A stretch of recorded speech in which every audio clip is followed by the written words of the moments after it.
Marcy Brenner, and usually I have an instrument, but today I just have a story in my heart. And music for me a lot of my music came from my dad.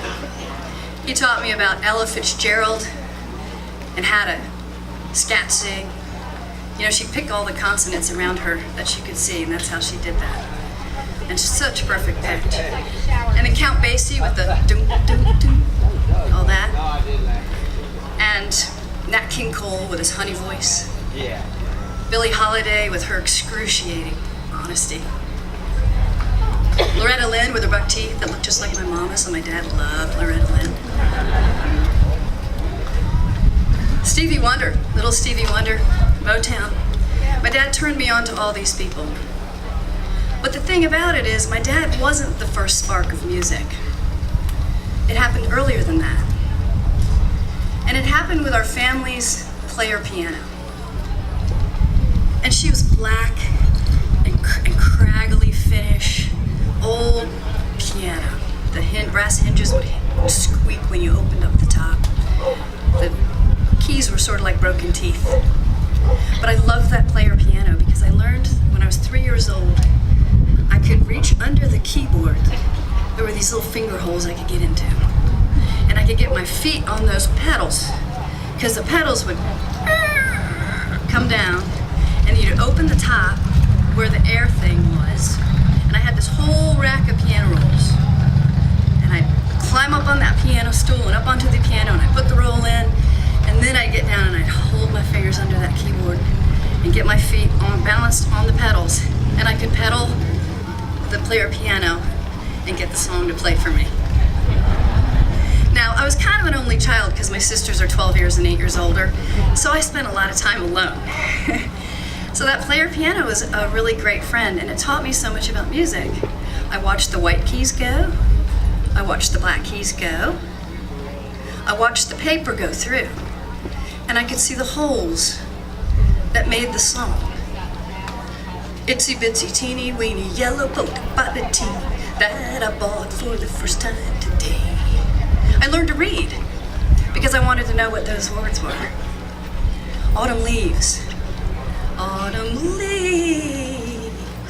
go past my window. So I could see how music worked.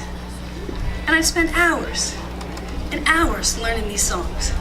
Baby face, you got the sweetest little baby face. Havana Gila, I got in touch with my Jewish roots when I played that one. The piano rolls were very cool. Made of paper with all those punched holes, the words came down the side, and then there was this little hook at the bottom that you hook in and would take it. So I started to make my own piano rolls. And I'd punch holes, and then I'd watch what they would do. And I'd watch the black keys, and I'd watch the white keys. Well, once my family got on to what I was doing, they'd come down and they'd sing with me. And we'd have family reunions, and they'd gather around and we'd sing too. I thought I had a secret language. I thought it was all mine. Just like when I learned to read, I was like, does everybody know about this? I thought it was all mine for a little while. We carved our initials into that piano, all my sisters, all my girlfriends, slumber parties. How much is that dog in the window? Oh, oh. Learned all those old songs. Moon River, wider than a mile, I'm crossing you in style someday. I learned about minor keys, major keys, piano runs, the melancholy of Auld Lang Syne.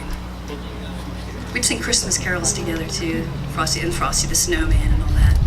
And then it became a language I shared with my family, and then my girlfriends. And then I grew up and I learned about music. So the first spark of music for me was that old black, craggly, old squeaky player piano. And somewhere, there's a piano in somebody's house with my initials on it. Thank you.